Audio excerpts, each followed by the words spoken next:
começar, já estou gravando o nosso...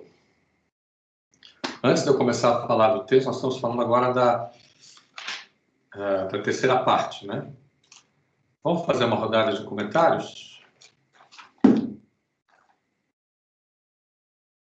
Vamos lá. Começamos pelo Arthur. Arthur.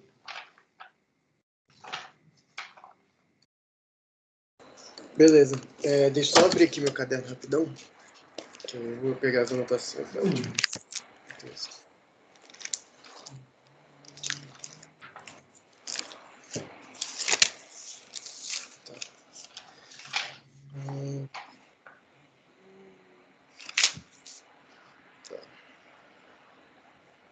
Tá, então nesse texto, né, que a gente até conversou bastante na última aula, ele trouxe essa questão do fato social total e como essa forma de...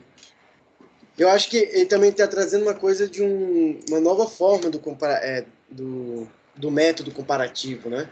Que foi o que a gente conversou no final da última aula, que foi a questão que tem alguma coisa da natureza aí, né? Da natureza humana que está para além das especificidades, né? E isso, pelo que eu entendi, isso se encontra no inconsciente, né? Segundo ele. Então, o ponto marco, né, entre linguística, psicologia, sociologia é algo inconsciente, né? Que são essas estruturas. Aí eu queria, né? Eu acho que minha pergunta vai um pouco nisso, né? Como é que a gente pode pensar o inconsciente como esse lugar onde se nasce a relação do indivíduo com a sociedade, né? Com todos esses elementos.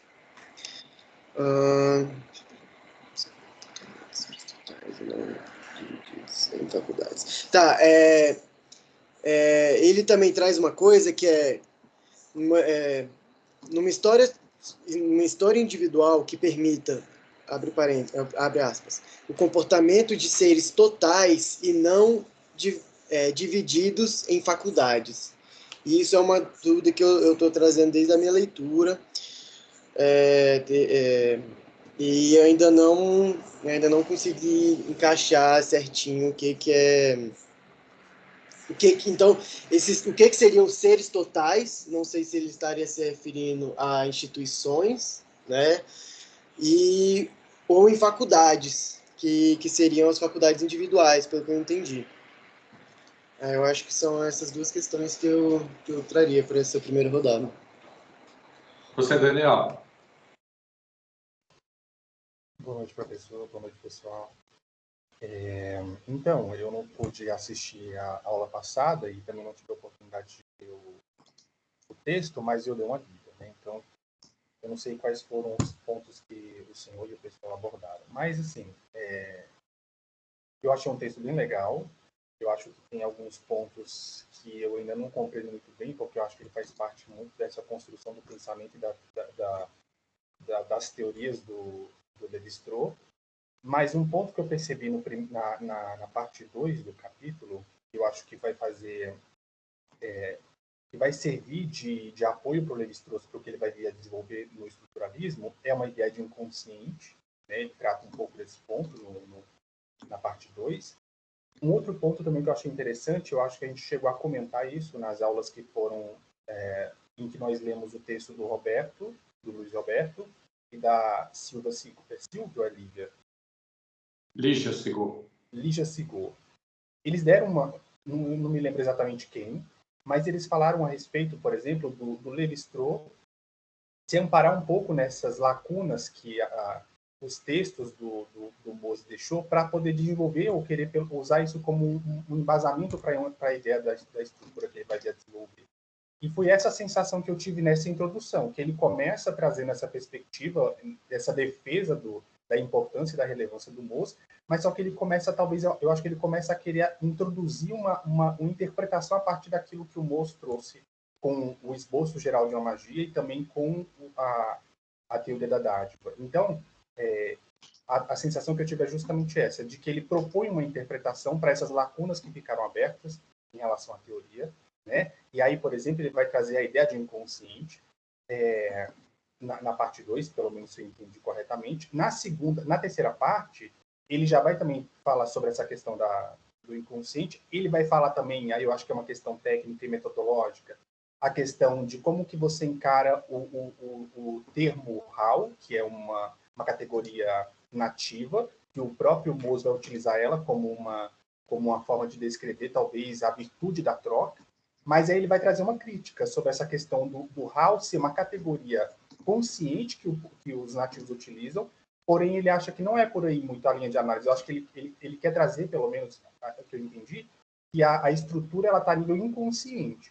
E aí ele faz uma análise a partir desse ponto que eu percebi, e depois ele tenta introduzir, por exemplo, a ideia da linguagem. A linguagem como ou pelo menos o simbólico, como uma ferramenta de você compreender essa estrutura que, na minha percepção que eu vi na leitura, o Lévi-Strauss sugere que ela seja inconsciente. Mas, enfim, eu não sei se faz sentido o que eu falei, mas essa é a impressão que eu tive do texto, e aí as partes menores a gente pode discutir durante a aula. Legal. Gabriel, você, Gabriel. Oi, professor, tudo bem? Boa noite. É o seguinte, esse texto, apesar dele ser pequeno, eu demorei bastante para ler, e, tipo, se eu falar que eu entendi 10% do texto é muita coisa, porque eu achei muito confuso. Mas eu entendi que ele fez uma comparação do HAL com humana pro Moz, né? Como se fosse, assim, pelo que eu entendi, ele tá falando como se fosse um ponto fraco na teoria de Moz, mas pode estar completamente errado também. E eu acho que de pontos interessantes que eu anotei aqui foi só isso mesmo, professor. Não tenho muito o que dizer hoje. Tá bom. Miguel, e você, Miguel? Boa noite, pessoal. Bom, da terceira parte, eu acho que é tudo isso que o Daniel falou mesmo, que a gente já leu no texto da Lígia Sigor. Eu acho que desse texto inteiro, assim, eu acho que a parte mais interessante é a segunda parte, assim, que eu acho que quando ele faz uma digressão metodológica mais interessante e que ele expõe, enfim, todas as divergências dele com o Moz. Mas se eu tivesse que falar algo da terceira parte, eu diria que essa ideia que o Daniel falou de que humana seria uma manifestação consciente, né, de que o Levi-Strauss fala que humana seria uma manifestação inconsciente de algo, de uma certa estrutura inconsciente que os maores teriam dado nome. Eu achei interessante a parte que ele fala que a ideia de mana, ela não é única, né? Tem vários povos dão vários nomes diferentes para o que pode ser chamado de mana para os maori, mas para o Lévi-Strauss isso é só uma demonstração, né? Um epifenômeno de alguma outra coisa que para ele é mais universal e mais permanente. Eu acho que o mais engraçado de ver na segunda parte eu não sei, o quão dependente é o argumento dele da própria trajetória dele, do Lévi-Strauss, enquanto matemático e enquanto filósofo, enfim, ele está apostando aí na possibilidade de as ciências sociais cada vez mais serem matematizadas, serem expressas numa linguagem formal, até mesmo a antropologia, né? Até mesmo fora dos domínios só do parentesco. Ele introduz essa ideia de leis mecânicas, então eu acho que a segunda parte é realmente muito interessante para ver como o Lévi-Strauss se posiciona assim nesse debate. E a terceira parte é isso, é aquilo que a gente já viu, né? Ele vai falar que o HAL é algo particular, que o Moz se mistificou pelos maores e que, na verdade, o que seria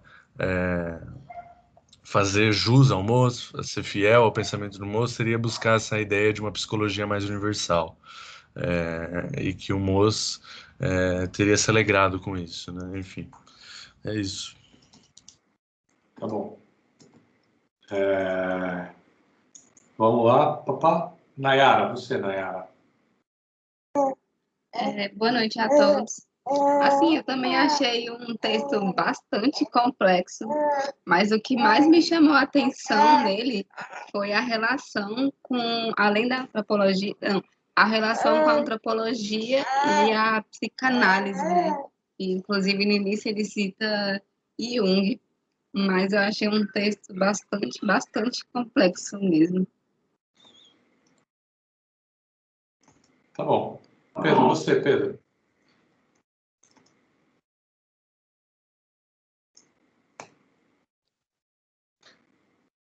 Boa tarde. Eu não tenho muito a acrescentar. Eu acabei de ler o texto um pouco antes da aula começar. E eu não acho que eu consegui registrar nada por causa que eu estava concentrado em quão difícil era de ler. Tá bom. Vitor. Professor, eu acho que o que eu quero dizer também é muito parecido com o que já falaram, assim. O que eu achei mais interessante, assim, da parte 3, que eu acho que, pelo menos para mim, foi o que me ajudou, a parte que eu acho que eu entendi melhor também, é quando ele fala, né, sobre quando ele tá falando sobre o Hal e o Manes, que... Cadê? Deixa eu ver se eu acho. Que sobre... quando ele fala sobre entender a troca, né, perceber as coisas como elementos do diálogo, simultaneamente relacionados entre si a outro, e destinados por natureza a passarem de um a outro. Pelo menos o que eu entendi aqui, né, senti também um pouco que ele tá, né, meio que vendendo o peixe dele do estruturalismo, e às vezes tinha a sensação de que ele só ia, faltava dizer que, sei lá, o moço só não foi um estruturalista por falta de oportunidade, mas, enfim, para mim, entendi que essa parte, acho que foi a que eu mais peguei, assim, né, entender, né, como que essas categorias, né, que o moço traz, né, do Hal, do Mano e tal, pensar, né, porque, né, entendendo, né, que não tá, né, talvez, como o moço dizia, né, não é o espírito da coisa que faz, né, a troca acontecer, mas é uma outra, como nós falamos, uma operação, né, mais inconsciente, assim, né, essa relação de como que as coisas, elas, não é porque elas estão sendo trocadas que elas estão ganhando esse sentido, mas é esse sentido que está sendo construído, né, a partir desses processos envolvidos na troca. Pelo menos, eu acho que foi isso, assim, mais ou menos, que eu peguei. É isso, Ok. agora. Obrigado, Vitor. Bom, esse realmente é um texto muito difícil. E ele é um texto que, se vocês compreenderam, vocês compreenderem, ou melhor, quando vocês compreenderem, vocês já, vamos dizer assim, tem uma boa entrada no que é o estruturalismo, o que isso significa, etc. Então, olha só. Eu queria voltar depois que a gente tiver essa conversa, eu queria voltar à ideia de inconsciente que o Arthur citou no começo. Ok? Arthur, se por favor, me lembra, tá? E aí também me lembra, por favor, de falar sobre a função, a ideia de função.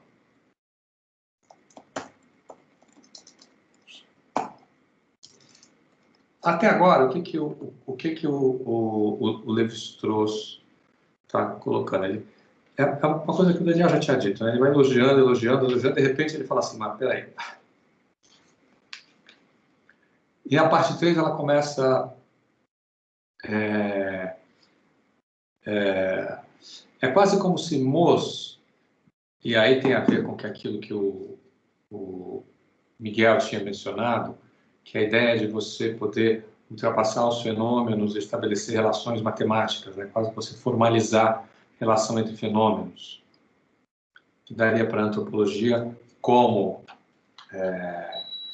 não a linguística toda, mas principalmente a fonética, um espaço de, vamos dizer assim, uma formalização mais científica, digamos assim. Sabe isso, mas é também isso. E aí,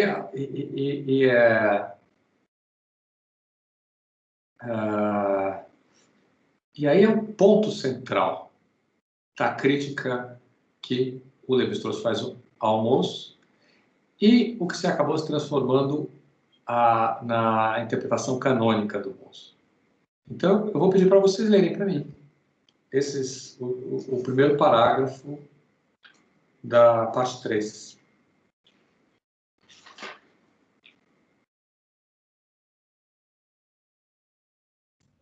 Eu posso ler aqui. Vou ler. Por favor, Miguel. Não é, portanto, num espírito de crítica, mas antes inspirados no dever de não deixar perder ou corromper-se parte mais fecunda de seu ensinamento, que somos levados a buscar a razão pela qual Moses deteve-se à beira dessas imensas possibilidades, como Moisés conduzindo seu povo até uma terra prometida, da qual jamais contemplaria o esplendor.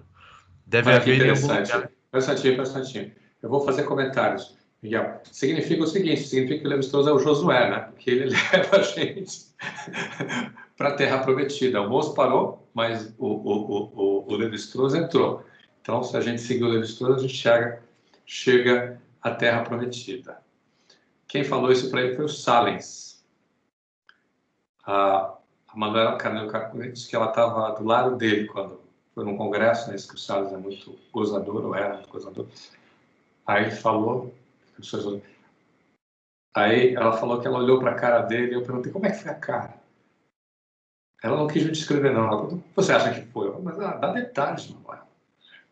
Diz para ele. Mas enfim. Por favor, Miguel. Deve haver em algum lugar uma passagem decisiva que Moses não transpôs, e que pode certamente explicar por que um novo órgão das ciências sociais do século XX, que se podia esperar dele e cujos fios condutores estavam em sua mão, nunca se revelou a não ser na forma de fragmentos. Ok, você sabe o que é um novo organo? Não? Isso é Ninguém sabe? Aristóteles? Não, eu não. Não? Não, é o texto do Bacon, Francis Bacon. O texto dele o texto dele mais famoso é justamente o novo organo, no qual ele vai estabelecer, vamos dizer assim, o método indutivo científico como elemento central da ciência, criticando o método, a indução aristotélica. E dali, você tem no século XVII, você tem dois grandes filósofos, um é o Bacon e outro é o Descartes. E eles dois são, Descartes, eles fazem uma mudança importante na filosofia. E considera-se o Bacon pai da ciência e o Descartes o pai da filosofia moderna. Enfim, talvez eu esteja exagerando. Então é isso. E aqui tem uma parte, essa aqui é a parte central, gente. Olha só. O que o Levi-Strauss está dizendo? Ele estava dizendo que o Moses, ele tropeçou no método. Teve algum lugar que o Moses tropeçou. Teve algum lugar que ele não conseguiu perceber um problema. Vamos dizer assim, ele mais tarde ele foi mistificado, né? Ele foi pelas categorias nativas, que é a questão do Hall, a gente já sabe. Agora, o interessante é que isso se reflete num princípio de método, e é esse princípio de método que a gente tem que entender, para entender o resto. Então, continua para a gente, Miguel. Um curioso aspecto da argumentação seguida no ensaio sobre a dádiva nos dará a pista da dificuldade. Moses mostra-se ali com razão, dominado por uma certeza de ordem lógica, a saber que a troca é o denominador comum de um grande número de atividades sociais aparentemente heterogêneas entre si. Mas essa troca, ele não consegue vê-la nos fatos. A observação empírica não lhe fornece a troca, mas apenas, como ele próprio diz, 3 obrigações: dar, receber e retribuir.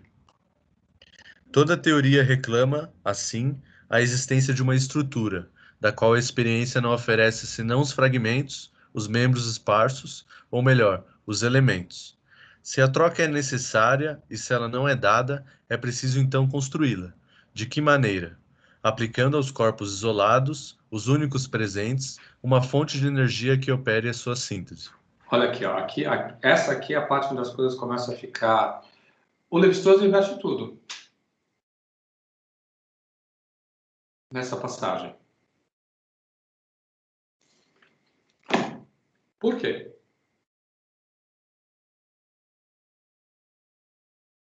Ele faz o quê? Ele mexe em tudo? E inverte tudo, Arthur. Espera, deixa eu trocar aqui a... Eu acho, professor, que a inversão dele acontece justamente no ponto em que ele tira a questão do concreto e passa para esse plano mais não sei qual termo usar em referência ao contrário do empírico, porque pelo que a gente conversava do Mose, ele tá dizendo, e ele fala isso na parte 2, a ideia do concreto, né, a ideia da questão empírica de ver na própria sociedade, nos indivíduos, a coisa se manifestar. E aqui me parece que ele está indo para uma outra, pelo menos ele deseja ir para um outro lado, não sei se é isso. O que o Mose está dizendo? Ele está dizendo que todos aqueles fenômenos são trocas, as coisas estão sendo trocadas o tempo todo, não é isso?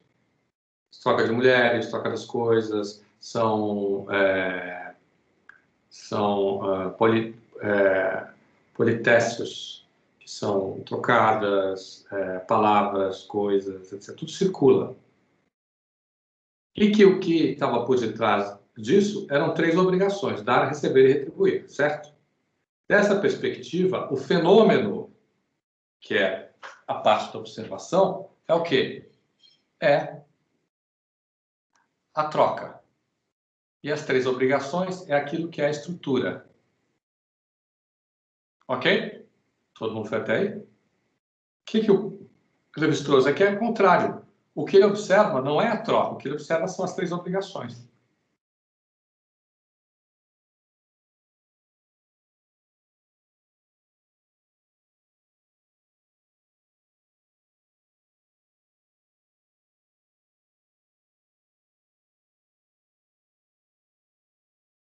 Tá, então o Levi-Strauss ele está falando que o importante nessa relação não é a troca em si, mas são esses 3 elementos, o dar, o receber...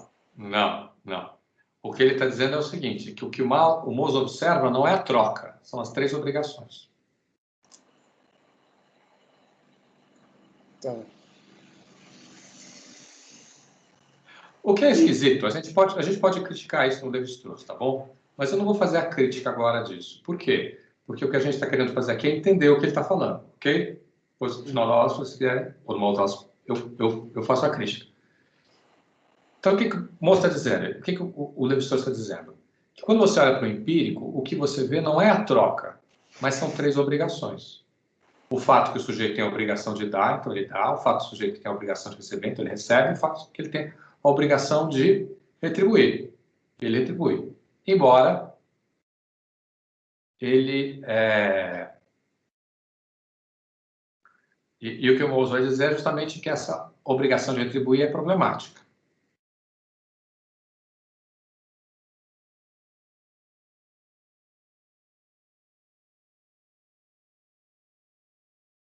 Tá? Fez sentido para vocês? Isso é importante, gente. Quando a gente olha o fenômeno, o que a gente vai dizer? Vai dizer que o fato que ele observa, que é o fato social total, é o potlat. E que o potlat é uma prestação de tipo agonístico. Então, esse é o fenômeno. O que está por detrás do fenômeno? São 3 obrigações. O que o Levi-Strauss está dizendo? Não. O que ele observa não é a troca. O que ele observa são 3 fenômenos. Então, ele vai usar essa expressão aqui que é ótima, olha só. A observação empírica não lhe dá a troca, mas somente, como ele diz, 3 obrigações: dar, receber e retribuir. Gabriel. Professor, o que seria então para o Levi-Strauss observar a troca?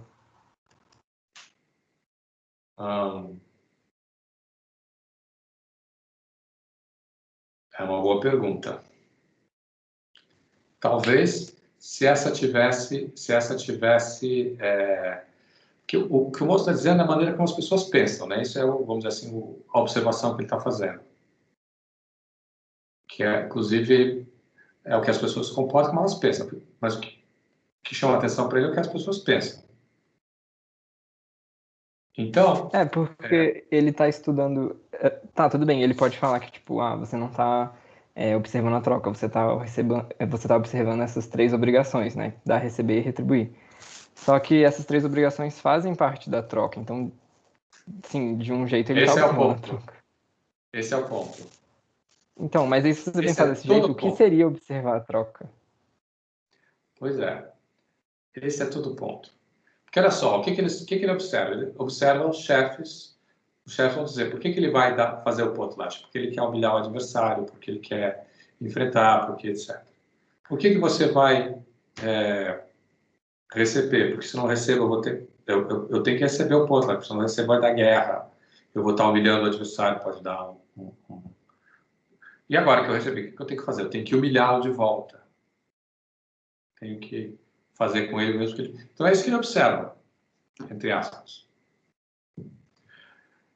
E aí é uma pergunta se a gente pode ou não observar a troca. Mas guarda aí a sua questão, que a sua questão é isso. Onde é que fica a troca? Veja bem, olha só, esse é todo o problema. E se eu só tenho 3 obrigações? Como é que eu reconstruo a troca?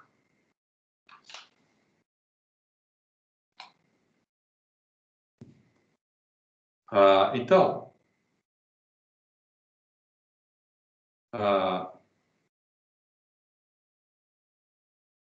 olha só, vamos lá. Vai para a gente, continua para a gente, Miguel, por favor.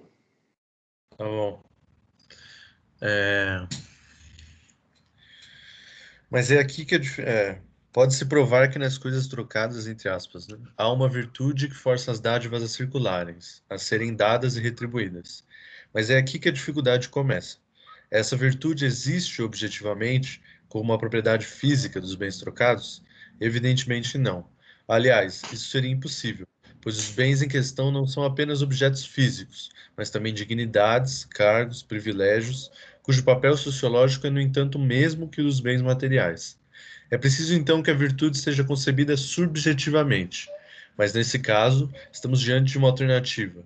Ou essa virtude não é senão o ato de troca a ele próprio, tal como representa o pensamento indígena, e nos vemos encerrados num círculo, ou ela é de uma natureza diferente. E, em relação a ela, o ato de troca torna-se, então, um fenômeno secundário. É isso. Esse é o ponto todo. É claro que a gente pode criticar isso também, mas aqui o ponto dele é o seguinte, olha, qual é o ponto aqui? O ponto aqui é o seguinte, a soma das partes não constitui o todo.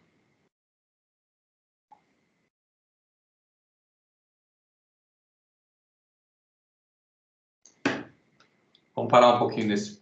Vocês entendem o que significa?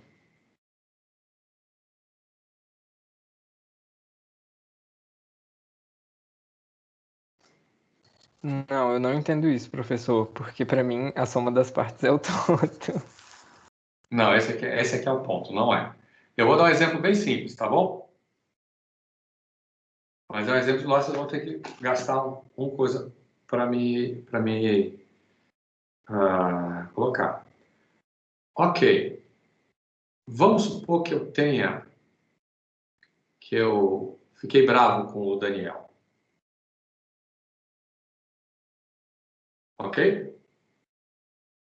E aí eu fiquei bravo com ele porque, enfim, Daniel pronto hoje, né?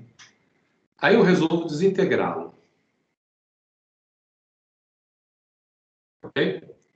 Aí eu desintegro ele em cada uma das partículas constituintes, em todos os átomos.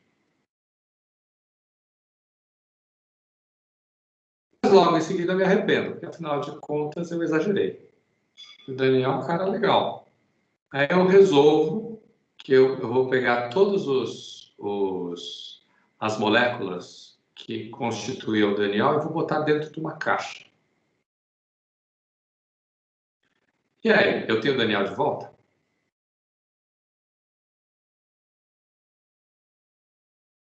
O Daniel está dizendo que não, porque ele está preocupado. Mas é só um exemplo, Daniel. Não precisa ficar preocupado, não. E aí, Gabriel, fez sentido? Não, esse exemplo faz sentido, mas como é que Então, você vai aplicar? Tá bom, eu vou te dar um outro exemplo. Tá. Esse é mais lógico. Ó. Vamos supor que nós temos 2 conjuntos, ok? Aham. O conjunto dos gatos e o conjunto dos não gatos. Foi até aí para mim? Foi até aí comigo? Sim, sim. Aham. Ok. Então, uma propriedade desse conjunto é que está tudo... Não existe nada no mundo que não esteja em um dos dois conjuntos. É claro que o conjunto dos não gatos é muito maior. Mas tudo no mundo está no conjunto. Por exemplo, essa caneta, ela pertence ao conjunto dos gatos ou não gatos? Não gatos. Essa caneca, Não gato. o Daniel. Não gato. Sem ofensa. Ok.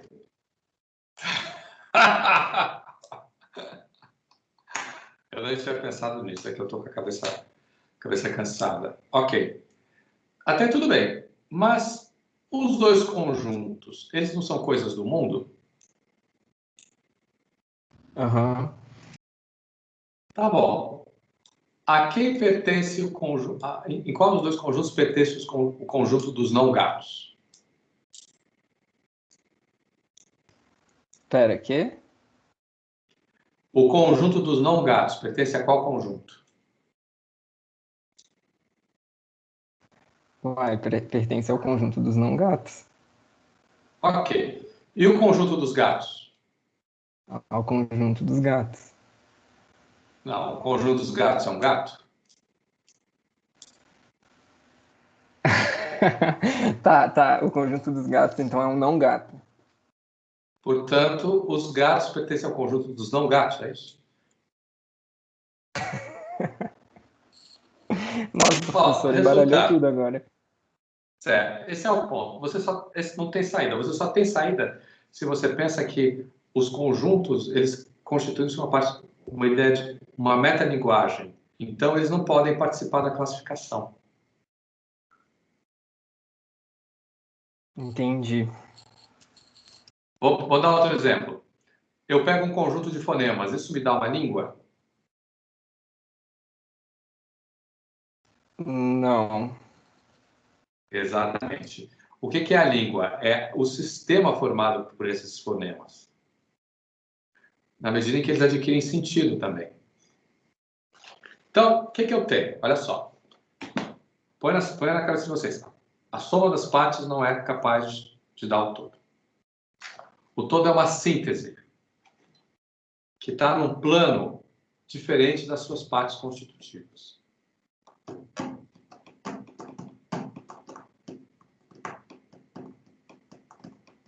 Ok? Então, o que acontece? Ele tem três obrigações: dar e receber e retribuir. Como é que ele reconstitui o todo? Como é que ele reconstitui a troca? Como a soma das partes não é igual ao todo, então o que ele precisa?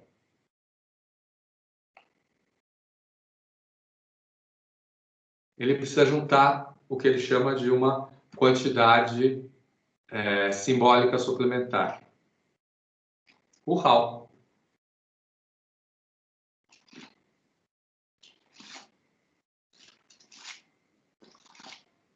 O house seria aquilo, então, que dá sentido pra coisa, Que né? junta, que constitui o todo, a troca. Aham. Entendi. Entendeu, Daniel? Fez sentido para você? Fez sentido para você, Miguel? O moço teria pego a saída mais fácil, né? Basicamente isso. Basicamente isso. Então, o próximo parágrafo, quem lê para mim? Você lê, Gabriel, por favor? Qual é, professor? Esse é o único? O único o meio de só escapar? meio de... isso. O único meio de escapar ao dilema teria sido perceber que a troca é que constitui o fenômeno primitivo, e não as operações discretas nas quais a vida social a decompõe. Aí, Por que como a operações Lures... discretas? Espera aí. Por que operações discretas?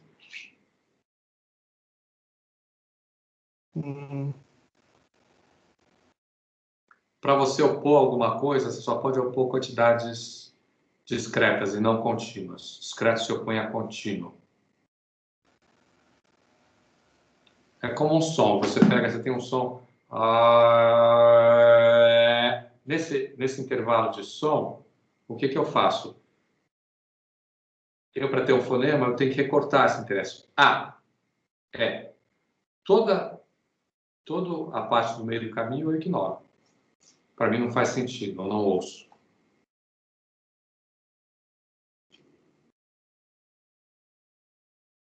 Então, por que são operações discretas? Porque a troca é uma síntese, ela é um contínuo. E operação discreta, dar. Dar é uma ação. Receber é outra ação. Retribuir é outra ação.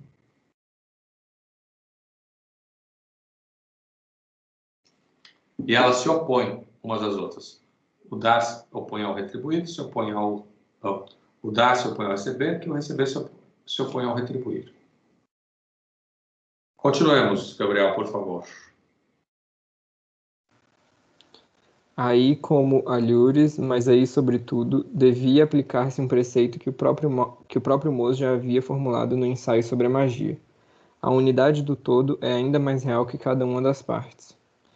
Ao contrário, no ensaio sobre a dádiva, Mose obstina-se em reconstruir um todo com partes, e, como isso é manifestamente impossível, ele é forçado a acrescentar à mistura uma quantidade suplementar que lhe dê a ilusão de perfazer sua conta. Essa quantidade é o Hal. Vamos parar um instantinho. Fez sentido a crítica agora para ele? Para vocês? Fez sentido, sim.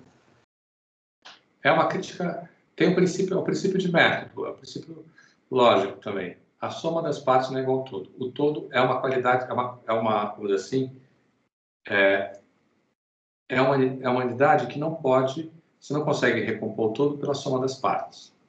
Ela está num plano acima, ela é uma unidade de outra natureza. Então a ideia do Levi-Strauss é o seguinte: como o Mose vai decompor a troca em 3 obrigações, dar, receber e retribuir, essas 3 obrigações juntas não recompõem a troca. Por quê? Porque o todo é mais... você não consegue das partes chegar ao todo. Então o que ele precisa fazer? Colocar uma quantidade simbólica suplementar, que vai fechar a conta. O que é isso? É o Hal.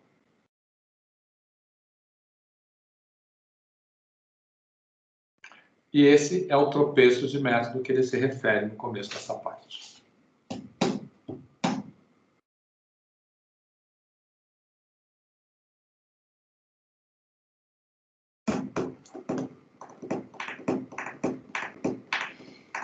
Professor, posso só colocar uma...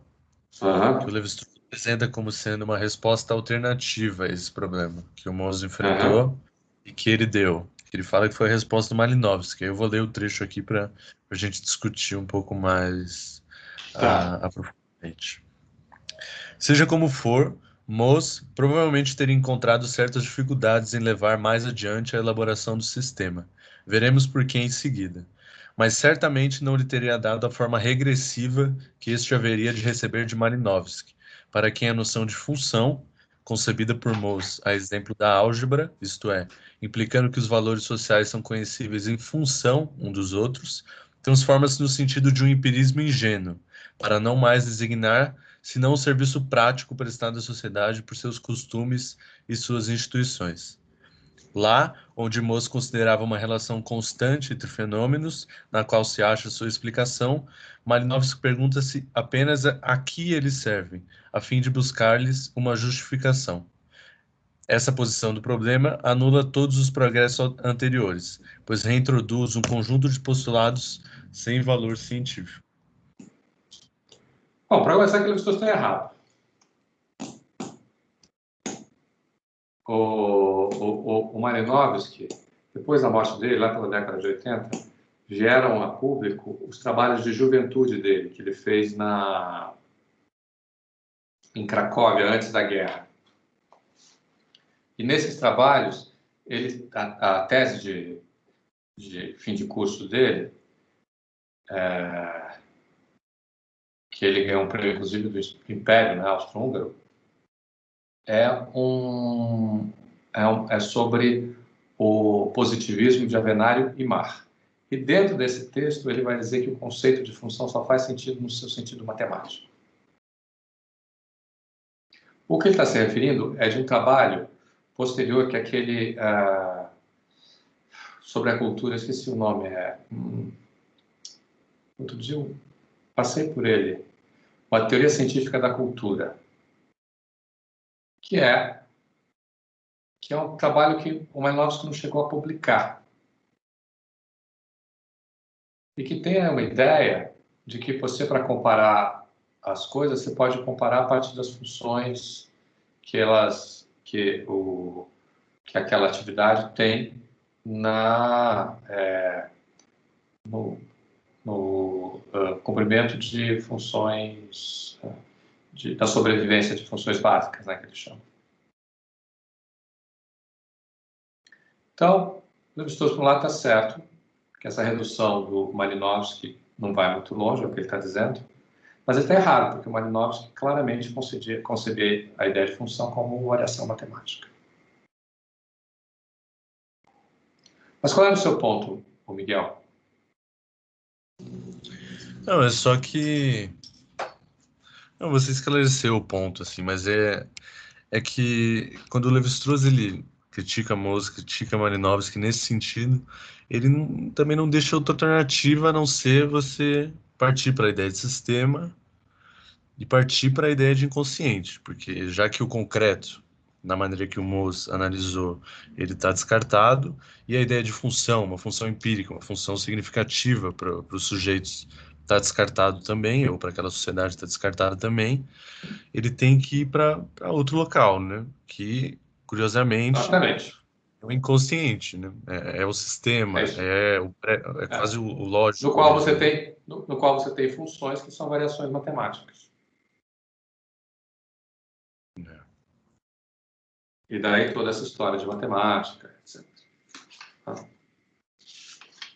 Mas eu queria continuar um pouco mais nesse texto. Tem uma outra parte aqui, que é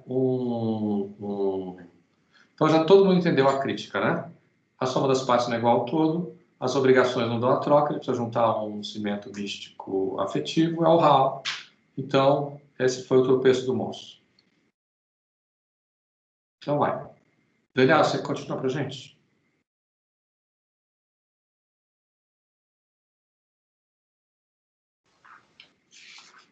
É para continuar o mesmo da onde parou? Sim. No próximo parágrafo. Tá bom, então. Diz o seguinte: não estamos aqui diante de um desses casos não tão raros. Não é uma pergunta, desculpa. Não estamos aqui diante de um desses casos não tão raros em que o etnólogo se deixa mistificar pelo indígena? Não pelo indígena em geral, que não existe, mas por um grupo indígena determinado, do qual especialistas já se debruçaram sobre problemas, colocaram-se questões e tentaram responder a elas. No caso, e em vez de seguir até o fim a aplicação de seus princípios, Moss os abandona em favor de uma teoria neozelandesa, que tem um imenso valor como documento etnográfico, mas que não passa de uma teoria. Ora, não é porque sábios maori foram os primeiros a se colocar certos problemas e os resolveram de forma infinitamente interessante, mas muito pouco satisfatória, que devemos nos inclinar diante de sua interpretação. O Hall não é a razão última da troca. É a forma consciente como os homens de uma sociedade determinada, em que o problema tinha uma importância particular, conceberam uma necessidade inconsciente cuja razão está ali hoje. Olha só isso aí. Esse é o...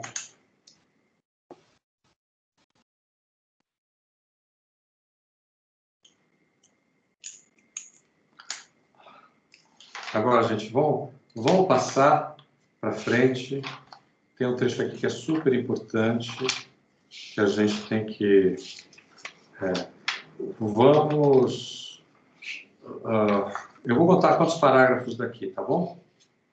1, 2, 3, 4, 5, 6, 7, 8.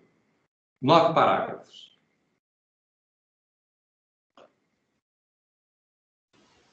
Como ele começa, professor?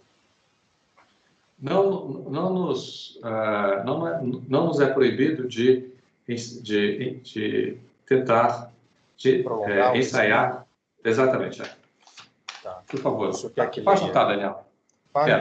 Minha edição é outra, não sei se é igual, porque eu estou usando de um livro diferente. Não, alguém sabe que página? Vocês acharam? É na página 40. Página 40. Então vamos lá. Então, posso ler? Por favor. Tá bom. Não é ilícito tentar prolongar o pensamento de Moss na outra direção. Há que o ensaio sobre a dádiva haveria de definir, depois de superado o equívoco que já observamos a propósito do Hall. Pois, se o mana está no fim do esboço, o Hall só aparece felizmente no início da dádiva, e todo o ensaio trata-o como um ponto de partida, não como um ponto de chegada. A que se chegaria projetando retrospectivamente sobre a noção de mana a concepção que Moss nos convida a formar da troca. Seria preciso admitir que, como Hall, o mana não é senão o reflexo subjetivo da exigência de uma totalidade não percebida. Isso aqui é super importante, gente. Olha só. Qual é a ideia? Que o pensamento exige uma totalidade.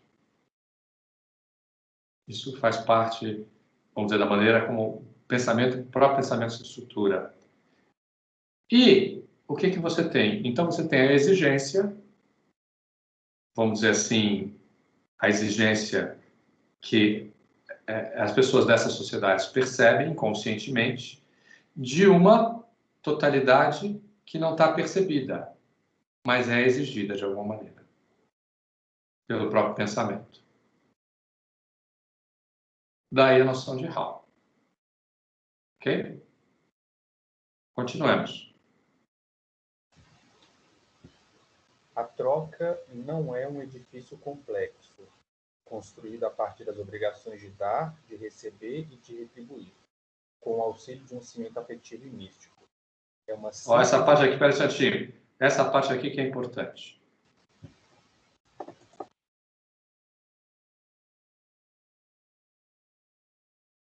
Pode continuar. Desculpa, você precisou comentar, desculpa. Tá. É uma síntese imediatamente dada ao e pelo pensamento simbólico que, na troca, como em qualquer outra forma de comunicação, supera a contradição que lhe é inerente de perceber as coisas como os elementos do diálogo, simultaneamente relacionadas a si e a outrem, e destinadas por natureza a passarem de um para o outro. Que elas sejam de um ou de outro, representa uma situação derivada relativamente ao caráter relacional inicial. Mas não se dá no mesmo... Não, é isso. Não, tá bom, pode já. Okay. Essa coisa é super importante. Vocês entenderam isso? O que isso significa?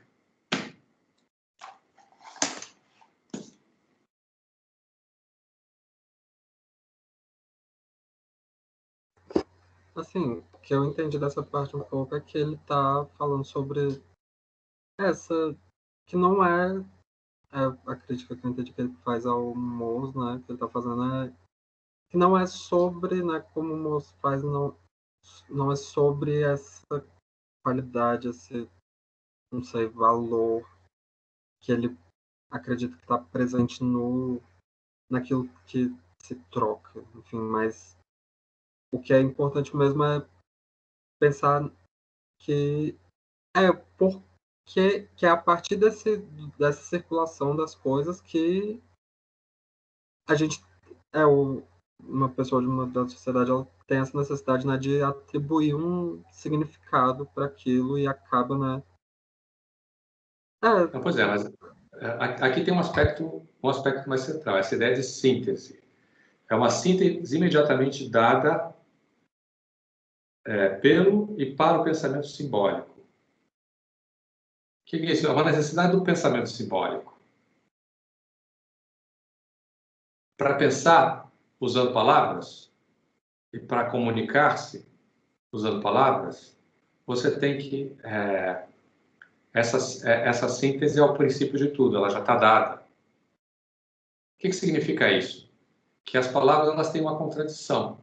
Elas, por um lado, elas são elas são elementos do diálogo. Então, qual é a natureza delas?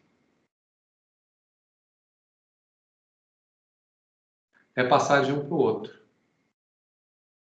Miguel. Eu falo que a natureza é puramente relacional, dependendo de como é que você constrói. Exatamente. Ou seja, qual é a a ideia é de que elas são, como você falou, relacionais. Então, se ela pertence a mim ou ao Daniel, isso é uma condição derivada da sua condição original, que é o quê? A ideia de que elas precisam circular. O que isso significa? Que a obrigação de retribuir já está dada na troca. Ela não precisa ser justificada. Porque sem a obrigação de retribuir não tem troca, portanto não tem pensamento simbólico, e portanto não tem sociedade. Pelo menos não como a gente compreende.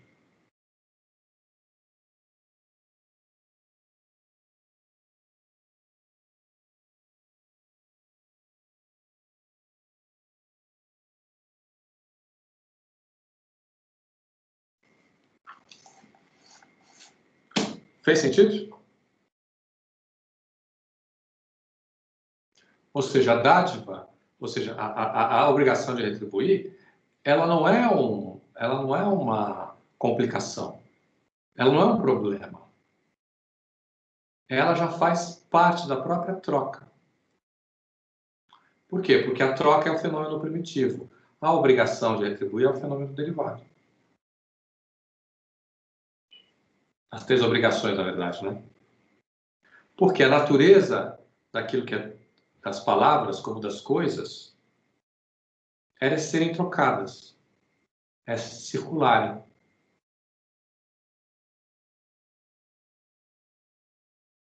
E daí a ideia de que a sociedade é formada pela troca das palavras, das mulheres e das coisas.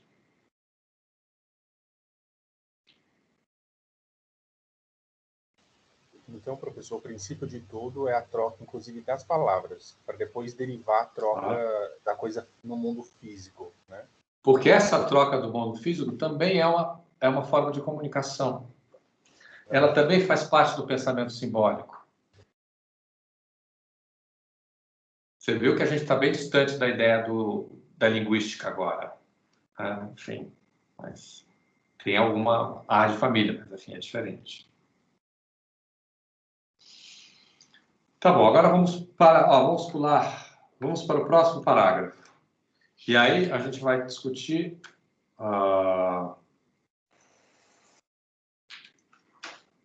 que é o... Fala. Então, eu tenho um receio de que, na verdade, eu não entendi nada. Então, tipo Okay. assim... então, a crítica dele é que, tipo assim, então, a soma das partes não altera o todo, não reformula o todo, então, na verdade... Não constrói o todo. Constrói o todo. Então, na verdade, a gente está falando uma noção de sistema, que esse sistema seria o how, né? Não. A soma das partes não é igual ao todo, ok? Tá. Com a soma das partes eu não chego ao todo. O que eu preciso para chegar ao todo?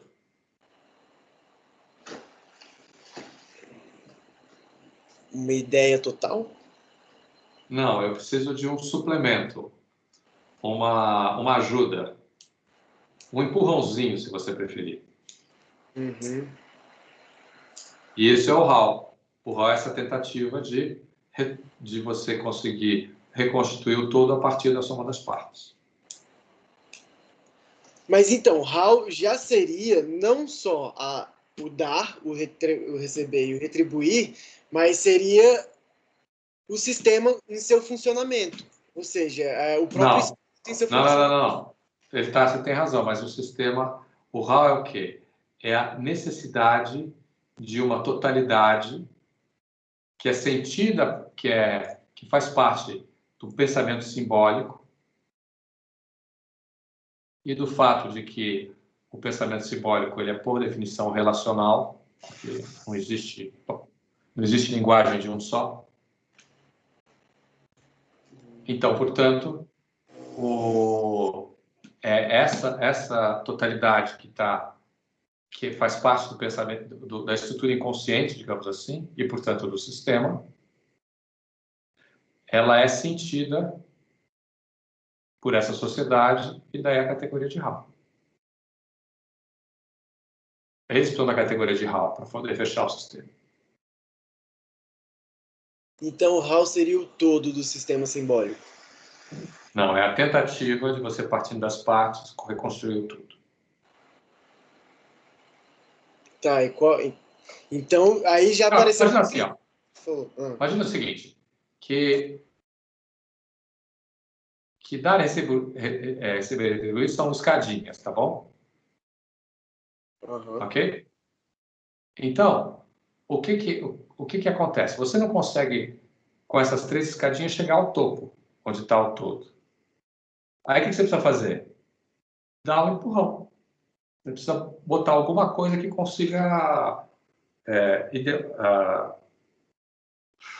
inconscientemente compor o todo, ajudar você a chegar até o topo.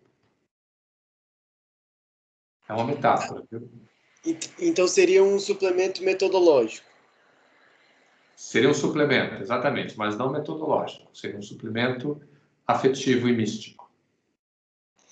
Porque, assim, pelo que eu entendi, ele está fazendo uma crítica metodológica. Ele está falando, ó, essas partes aí não constituem o todo do HAL, o todo do Não conseguem construir todo o sistema simbólico. Tá. Porque o sistema simbólico... fala. Aí o HAL seria um quarto elemento que intera no todo. Exatamente. Tá. Agora, esse todo é o quê? Ele é uma necessidade do pensamento simbólico. Por quê? Aí vem a coisa. Porque toda linguagem ela é relacional. O que isso significa? Que a natureza das palavras é pertencer a um e a outro, mas não é pertencer a mim e a você, mas é circular entre nós dois. Então, como as coisas... Então, se ela pertence a mim ou ela pertence a você, isso faz parte é uma condição derivada da unidade, da sua unidade.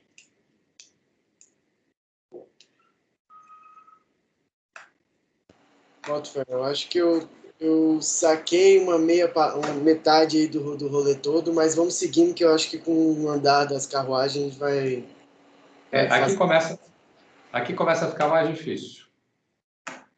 Eita, pô. Vamos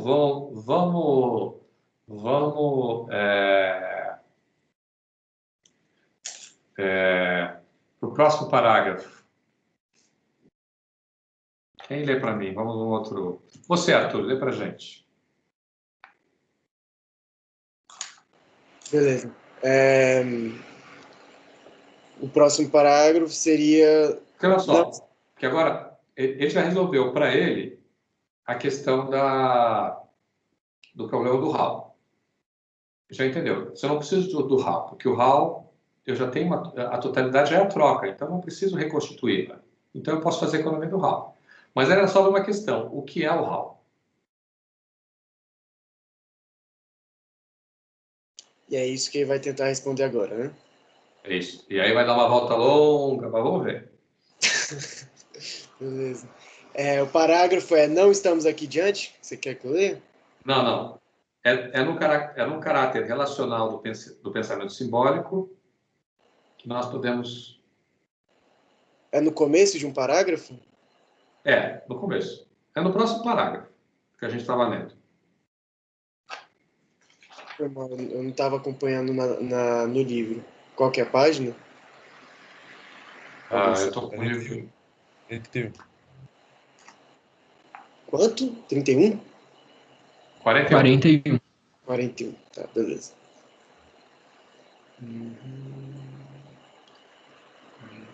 Tá, é no caráter relacional do pensamento simbólico?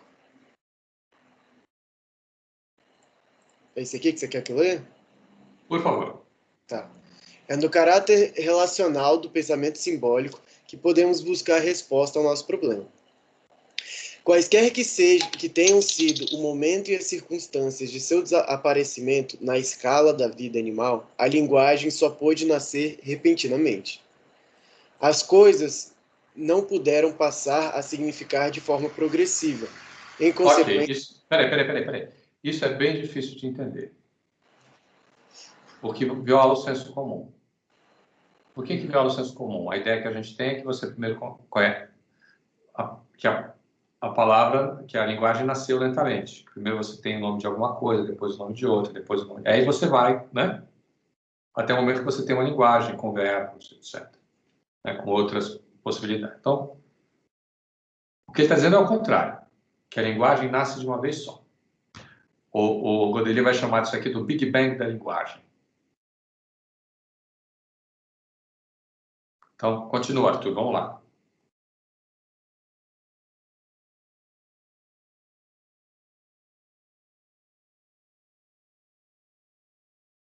Arthur?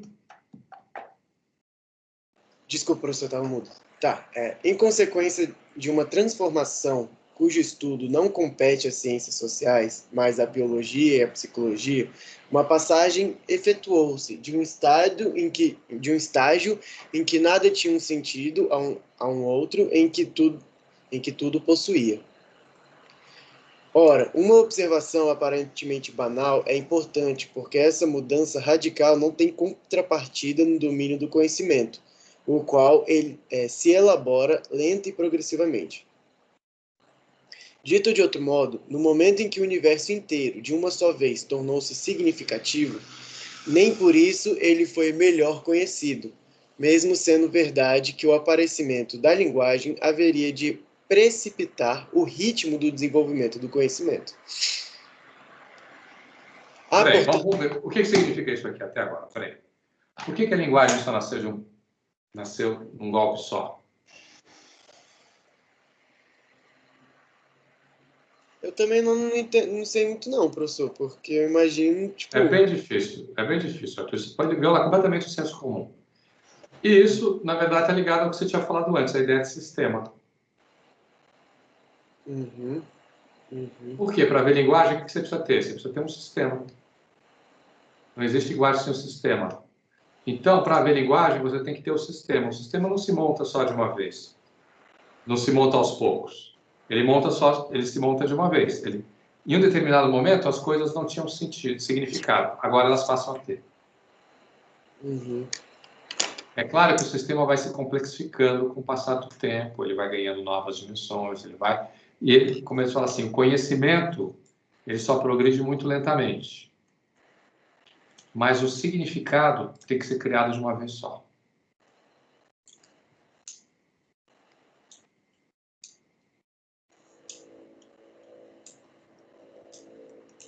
Entendi. Fez sentido? Vamos ver. Gabriel, fez sentido?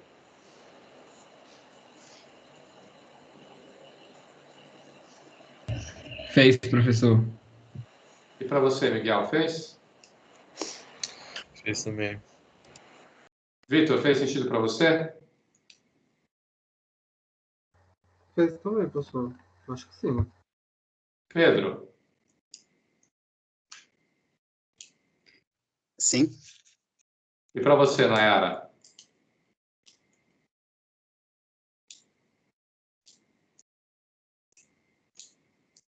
Acho que a Nayara... Para mim, não, eu estou aqui.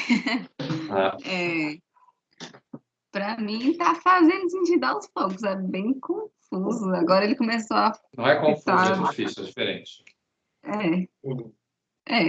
Difícil Eu olho para o texto de revistoso, eu não vejo compreender. nada confuso. Mas também eu já tive uma lavagem cerebral por esse texto aqui. Então, portanto, tá. Então, quem estava lendo era quem era? Era o Arthur. Arthur, continua. Beleza. Há, portanto, uma oposição fundamental na história do espírito humano entre o simbolismo, que oferece um caráter de descontinuidade, e o conhecimento, marcado de continuidade. Esse cara é engraçado, né, velho? Por quê? Por quê? Por quê? Porque o conhecimento é contínuo e o pensamento simbólico é descontínuo. Tá. Alguém está bebendo uma cerveja aí, eu estou vendo, né? Só bebendo para conseguir. Ok, vamos lá. Só bebendo, gente. Vamos lá. Nem ideia, professor.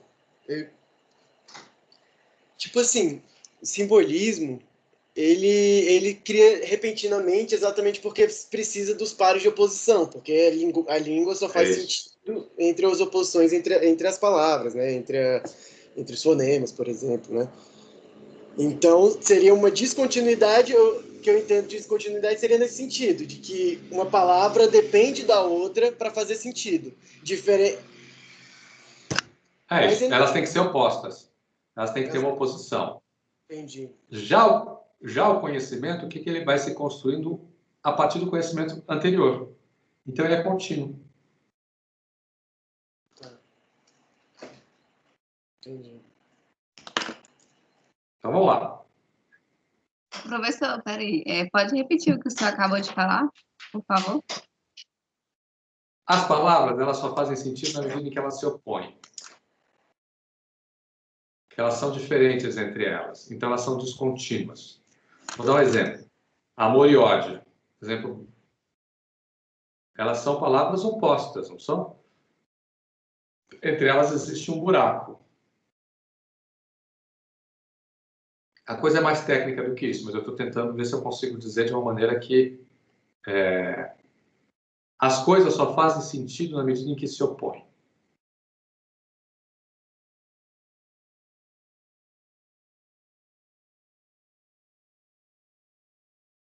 Ok? Já o conhecimento, não. O conhecimento que eu tenho hoje, ele é criado a partir do conhecimento que eu tinha ontem.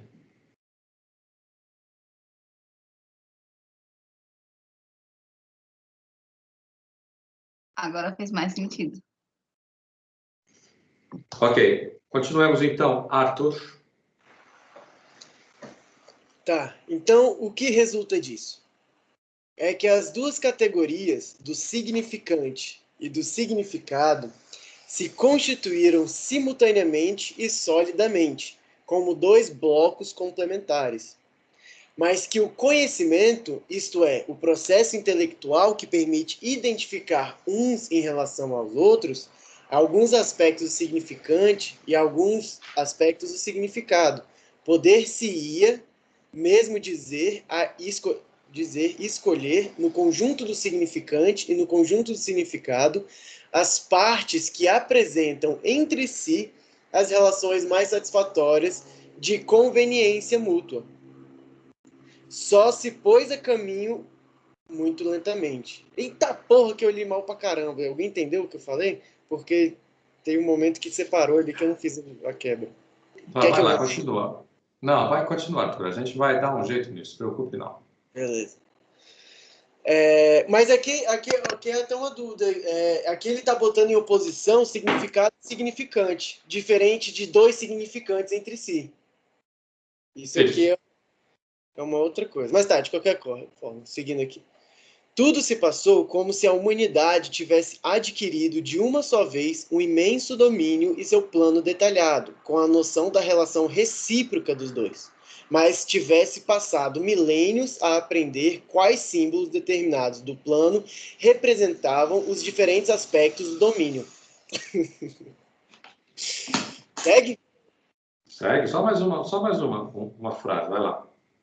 Beleza. Eu acho que universitário, academicista é muito masoquista, né? Gostar de trabalhar lendo uns trem desses, assim, é trampo, né? Mas tá. O universo significou bem antes que se começasse a saber o que ele significava. Tá. Ó, esse é todo o ponto. Esse é todo o ponto. Isso resume tudo. O que acontece? Olha só. Quando eu invento a linguagem, eu invento a oposição, né? Mas eu também invento uma coisa chamada o signo. Vocês sabem o que é o signo? O signo é a relação entre significante e significado. O que é o significante? É a palavra falada. O que é o significado? É uma imagem sonora para o Saussure e uma imagem mental para o Saussure. O que é o significado aqui para o Lévi-Strauss? É o mundo. É o conhecimento do mundo. Tem um certo empiricismo aqui, que não é, enfim, não é empiricista porque não vai dar... Mas ou seja, a ideia de que a linguagem, a função central da linguagem é a referencialidade, ou seja, a linguagem tem para descrever o mundo. Então, o que acontece? Só termino aqui, Gabriel, já te passo a palavra. O que acontece? que eu tenho? Eu tenho um mundo que, de uma só vez, virou significativo. Por que ele virou significativo? Porque eu posso dar significante para tudo. Mas isso não significa que aquilo para o qual eu estabeleço um significante seja melhor conhecido. Então, esse descompasso entre o conhecimento e a minha capacidade de significar, que é o que vai necessitar o Hall, que é o Hall. Mas primeiro, Gabriel, você tinha uma questão, Gabriel. Professor, mas o significado, ele não é uma categoria humana? Tipo, algo só tem Sim. significado porque eu dei significado a isso? Não. Algo só tem significado porque a sociedade deu significado àquilo. Não foi você. Tá, então, ele fala, o universo significou bem antes que se começasse a saber o que ele significava. Isso. Mas assim, antes de você dar um significado para o universo, ele era só universo, tipo, ele não tinha significado. Ok. Mas à medida em que eu tenho, uma, à medida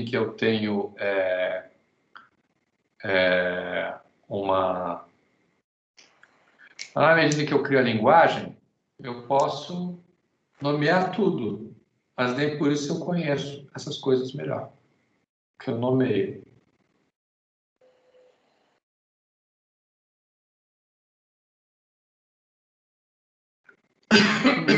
Eu não entendi muito esse ponto do universo ter significado antes de ter sido atribuído um significado para ele. Não. É a relação entre significante e significado. A ideia é de que o significante se relaciona com outros significantes. Ok? Aham. Agora, o que ele vai dizer é que a conta tem que fechar. É como a totalidade lá do... a soma das partes não dá o todo, ok? Então, vou botar assim, as coisas que eu conheço, ou que eu fui capaz de nomear, não conseguem construir o mundo todo em que eu vivo. Entendi. Então, o que eu preciso? Eu preciso de uma categoria, de um significante, o que ele vai chamar de significante flutuante, que fecha a conta.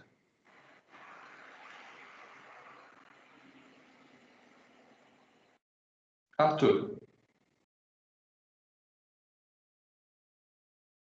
Você quer que eu leia ou você quer que eu pergunte? Não, quero saber se você tem alguma pergunta. Tá, esse coisa do significante flutuante, isso aí eu não tô ligado não, mas então espero que a gente vá vendo mais pra frente. Mas o significado, até onde eu entendo, o significado ele é a coisa em si, a imagem da coisa. Então o signo ele é feito em cima a coisa, então a árvore, a imagem, o que a árvore realmente é, e sobre o significante, que é a imagem acústica da árvore, ou seja, o nome, o próprio nome da árvore. Uhum. Então, o significado, vê se é por Mas isso. olha só, peraí. Isso é a condição de possibilidade de que a árvore signifique. Ok? Mas ao eu juntar o signo com a imagem acústica com a imagem mental da árvore, as duas coisas, o que eu fiz? Eu criei um signo. Esse signo só faz sentido num sistema, então eu preciso do sistema das outras coisas, certo? Mas no mundo tem muito mais coisa do que eu sou capaz de nomear e conhecer. Uhum. Então, com essas coisas que eu consigo nomear e conhecer, eu não consigo formar o todo de novo. É a mesma coisa da troca. A obrigação de estar retribuindo. Então, olha só. Árvore, grama e pedra não faz... E água e céu não é um todo. Eu preciso de... Claro que eu estou exagerando, mas o que eu preciso? Eu preciso de uma quantidade simbólica suplementar que me dê e consiga fechar a conta. Mas aí sempre vai ter uma falta. Você nunca vai conseguir representar 100%. Pois é, tudo bem. Então você sempre vai precisar de um significante flutuante. Tá. Mas, de qualquer forma, o significado, então, ele seria pré-existente à linguagem porque o significado é a coisa em si. É? Não, o significado se cria com a linguagem. Porque o significado só existe em relação ao significante. Não, o signo só existe em relação quando o significado está em relação ao significante. Mas o significado, a coisa em si, ela independe da linguagem. Antes da gente pensar... Sim, mas o ponto todo... Você tem toda a razão, mas o ponto todo é que o simbólico não é o conhecimento do mundo. O simbólico é a capacidade de dar sentido ao mundo, significado ao mundo. Diferente.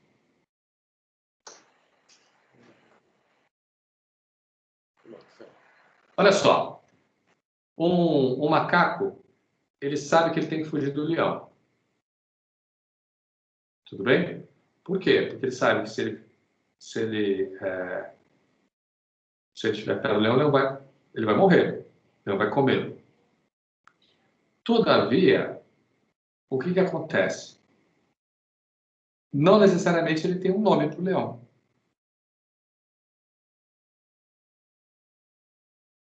Pois é, e o leão continua existindo independente dele chamar ele de leão ou qualquer outra coisa, né? Perfeito.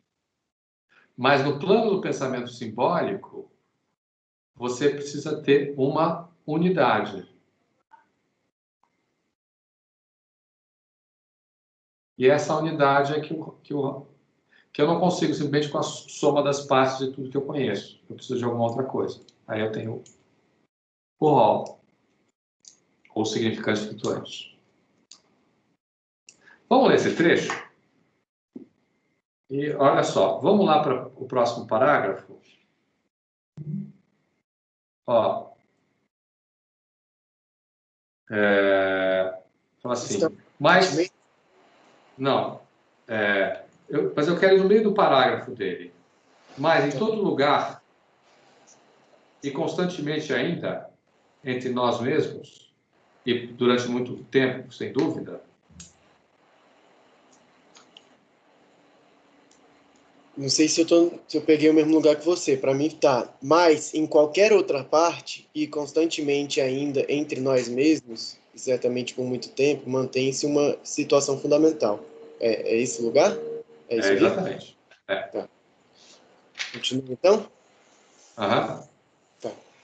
Mas, em qualquer outra parte, e constantemente ainda entre nós mesmos, e certamente por muito tempo, mantém-se uma situação fundamental e que pertence à condição humana, a saber, que o homem dispõe, desde sua origem, de uma integralidade de significante que lhe é muito difícil alocar a um significado, dado como tal, sem ser, no entanto, conhecido. Continua? Sim, por favor. Tá. Há sempre uma inadequação entre os dois, significado e significante, certo? Sim. Tá. Há sempre uma inadequação. Peraí um instantinho. Você tem muito mais significante do que significado. Porque o significante você pode derivar das oposições. O significado você tem que suplementar com o conhecimento do mundo. Tá. Há sempre uma inadequação entre os dois, assimilável para o entendimento divino e que resulta na existência de uma superabundância de significante em relação aos significados nos quais ela pode colocar-se. Olha, brabíssimo. Tá. Continua? Sim. O que significa que eu tenho uma capacidade muito maior de criar palavras do que associá-las a um significado. Tá, perfeito. Entendi agora. Ah. Em seu esforço para compreender o mundo, o homem dispõe, assim, sempre de uma excedente de significação, que ele reparte entre as coisas do mundo, leis do pensamento simbólico, que compete aos etnólogos e aos linguistas estudar. essa distribuição de uma ração suplementar, se podemos nos exprimir desse modo, é absolutamente necessária para que, no total, o significante disponível e o significado assinalado permaneçam entre si na relação de complementariedade, que é a condição mesma do exercício do pensamento simbólico. Eita porra, esse cara é brabo, né, velho? Tá. O que isso quer dizer? Que eu tenho mais palavras do que eu conheço o mundo, mas eu tenho que fechar a conta. Então, o que eu faço? Eu invento o que está falando de um significante flutuante, que é que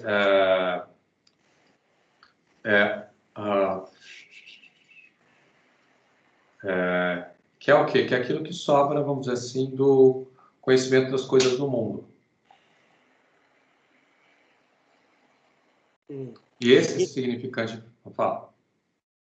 Não, pode terminar. Tem uma dúvida, mas pode terminar.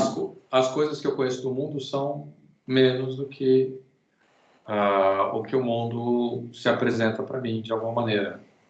Então, o que eu preciso fazer? Eu preciso fechar essa conta. Como que eu fecho essa conta? Com o significante flutuante. Tá. Então, na prática, como é que a gente vai pensar? Então, por exemplo, acompanha essa viagem aqui. Então, tipo assim, por exemplo, banco. Banco é um significante. Mas é uma coisa interessante, porque para banco, significante banco, por exemplo, existem milhões de significados. Existem vários bancos, imagens mentais que eu vejo. Então, quais bancos? Ah, tem o banco de plástico, tem o banco de madeira, tem o plano de banco sei lá o quê. Então, caralho, mano. Sei lá, tô perdido. Segue aí, então. É isso. É difícil de entender, mas é isso. Ou seja, imagina o seguinte. Eu acho que a metáfora mais fácil de entender é essa. Eu tenho uma capacidade de formar para o pensamento simbólico que está em descompasso com o meu conhecimento do mundo. Ok? Tá, então tem um excedente de significante. É isso que ele está falando. Exatamente. Ou seja, para o meu conhecimento. Então, como é que eu fecho a conta? Tem muitas coisas do mundo que eu não conheço, mas que de alguma maneira eu sei que estão lá.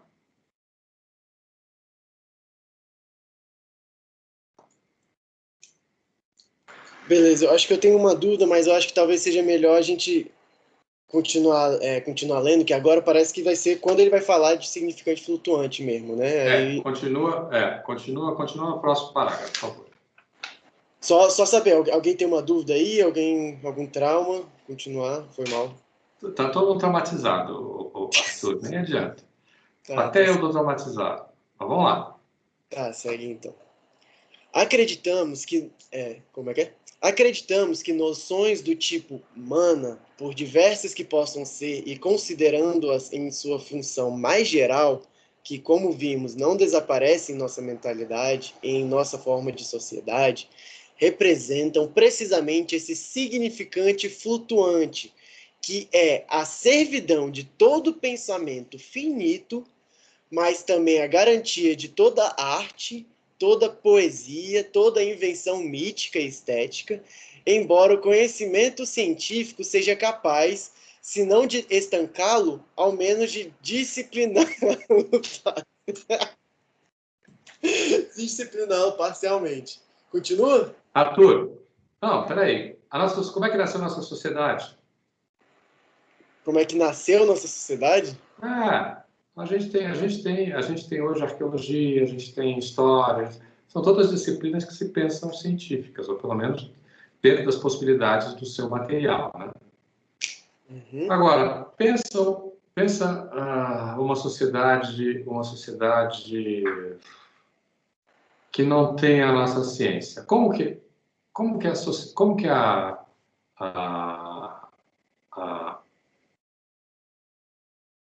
nasceu a sociedade? Nasceu a sociedade porque no começo era a Lua e o Sol, aí o Sol engravidou a Lua, mas ele era casado com, não era casado com ela, a Lua, então, escondeu o filho, criou a Terra para esconder o filho. Aí você vai, né?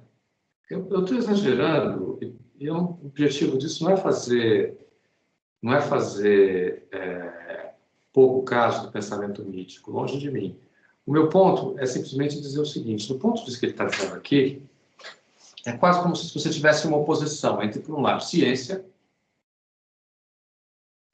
e, por outro lado, tudo aquilo que está para além da ciência, mas faz parte da nossa vida cotidiana. E aí, o que é esse significante flutuante? São essas ideias, como a ideia de Hall, mana, energia. Você pode... Para que elas servem? Elas servem para completar uma integralidade, para fechar a conta. Mesma coisa da totalidade. Com as coisas que eu conheço, eu não componho o mundo. Eu não consigo chegar ao mundo. Por quê? Porque o que eu consigo nomear é uma parte só. O que eu faço? Eu invento um significante flutuante para o resto.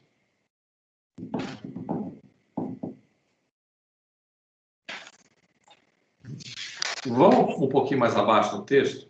Presta atenção. Lê para mim a parte, com efeito, humana é tudo isso ao mesmo tempo. Mais precisamente, achou? Aonde isso? O mesmo parágrafo. Tá. Repete aí as primeiras palavras que você falou. E, com efeito, humana é tudo isso ao mesmo tempo. Tá, beleza. Vou ler aqui então. E, de fato, humana é tudo isso ao mesmo tempo. Mas não é assim precisamente porque ele não é nada disso? Isso foi uma pergunta. Porque ele é simples forma, ou, mais exatamente, símbolo em estado puro, portanto, suscetível de assumir qualquer conteúdo simbólico. Isso também foi uma pergunta. Nesse sistema de símbolos que toda cosmologia constitui, ele seria simplesmente um valor simbólico zero. Isso é, um signo que marca a necessidade de um conteúdo simbólico suplementar aquela que pesa já sobre o significado, mas que pode ser um valor qualquer com a condição de fazer parte ainda da reserva disponível e de já não ser, como dizem os fonólogos, um termo de grupo. Aí tem uma nota que é: os linguistas já foram levados a formular hipóteses desse tipo, assim um fonema. Isso tem vários problemas, assim, problemas não faltam. Agora, durante muito tempo, essa foi a linguagem, foi essa a interpretação canônica de Moço. Tudo está sobre a Dália. Estava lá no como é que é o nome dele? Roberto Cardoso. Estava na Lígia Sigor. Está em vários lugares.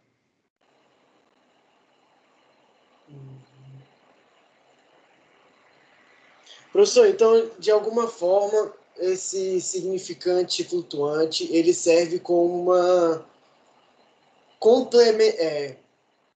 como um complemento da cosmologia, como se fosse, então, tipo assim, para dar um sentido para todo o sistema significante. Ele é o complemento, é isso. Portanto, ele tem um valor simbólico zero. O que significa? Que ele não está... que é o coisa aqui, se opõe a todos os outros fonemas do francês, que não comportam nenhum caráter diferencial e nenhum valor fonético constante. Em oposição ao fonema zero, por função própria de se opor à ausência do fonema. O que ele está dizendo? O sistema ele precisa ter uma integralidade, uma totalidade. Em algum momento, você faltam partes desse sistema. E aí, o que você precisa? Você precisa de um ou mais significantes flutuantes para fazer o quê? Para conseguir fechar o sistema. Mas onde faltaria, então, o significado, por exemplo, no HAL? Onde é que o HAL ele aparece como um significante flutuante? Como que ele atua dessa forma? Como que ele atua? Porque você tem 3 obrigações, você tem uma totalidade que você precisa, que faz parte do pensamento simbólico, e você só tem 3 obrigações. A soma das 3 obrigações não constitui um todo. Então, o que eu preciso? De um significante flutuante.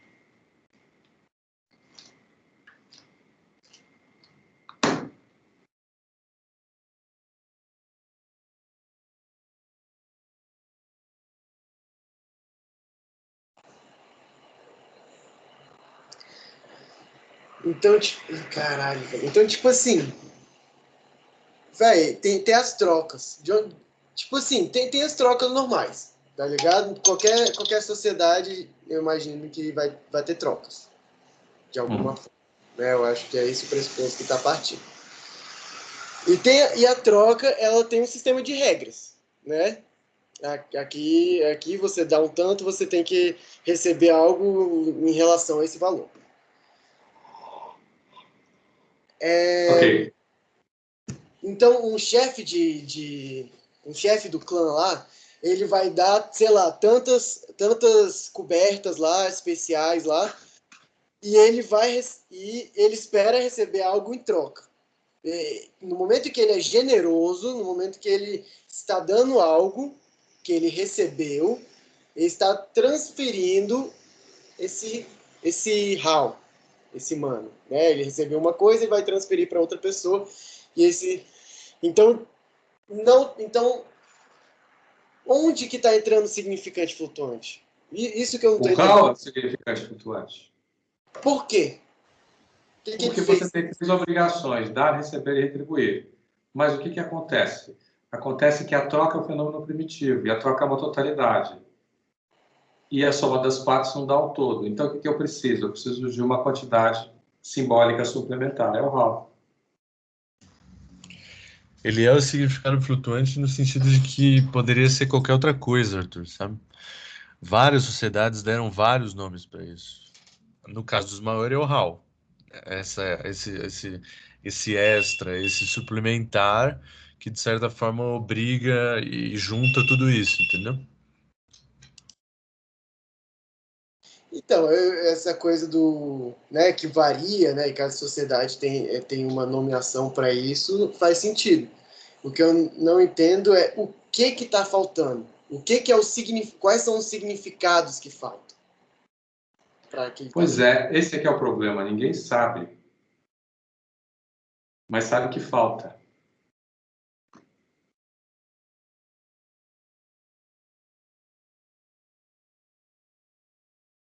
Essa é uma falta que não tem, não tem, é uma falta que não tem referência. Mas ela tem uma falta, mas não tem referência no mundo. Miguel.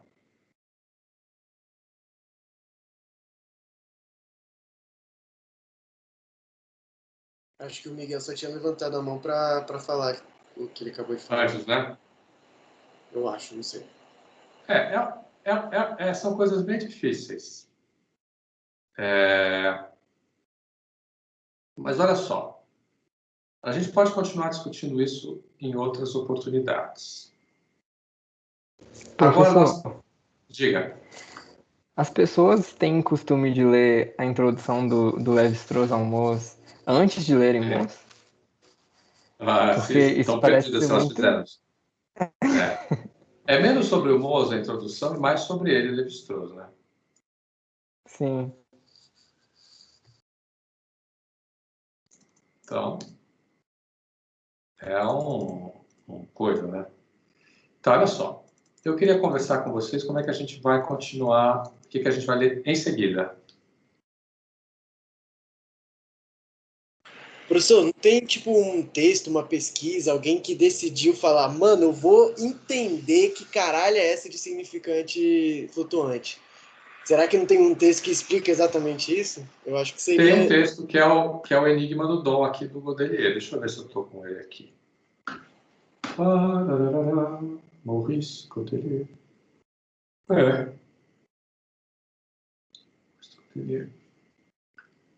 O Enigma do Dom. Tá aqui, ó. E essa parte, tá? Só que é uma coisa, é um texto enorme. São 120 páginas.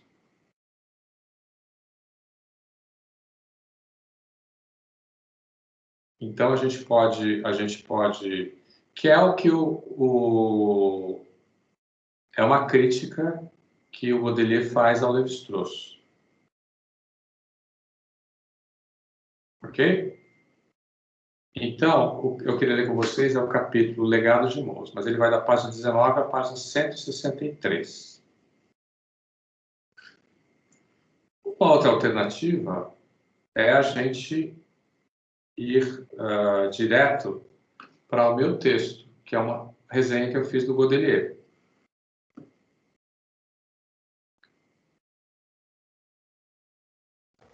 Seu texto é muito grande, professor? Não, meu texto tem 25 páginas. Seu texto me parece mais interessante, então.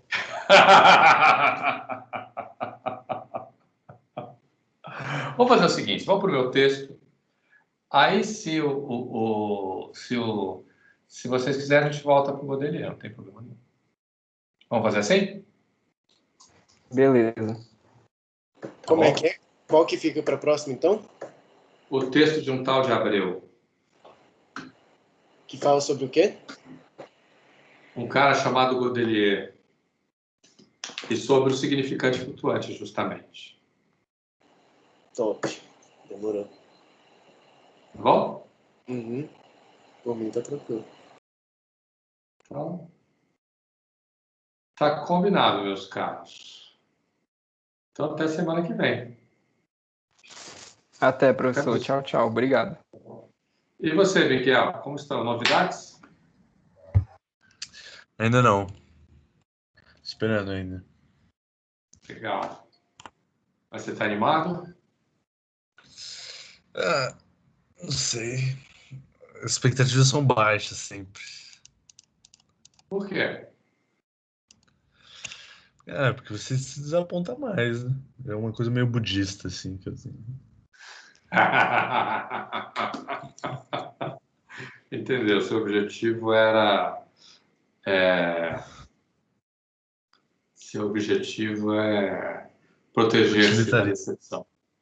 Exato. Mais prazer, menos dor. Entendi. Quando você tiver notícias, me avise. Tá bom, aviso sim. Tá bom, combinado. Miguel, um abraço. Até Hein? mais. Bom fim de semana. Que vem. Tá bom. E você, Arthur, quer conversar alguma coisa? Não, eu tô só digerindo aqui, anotando os trem aqui. Mas na verdade, professor, já que estamos aqui de bobeira, então eu acho que eu vou perguntar uma coisa para você. Que é uma Peraí, dificuldade. deixa eu desligar aqui o stop recording.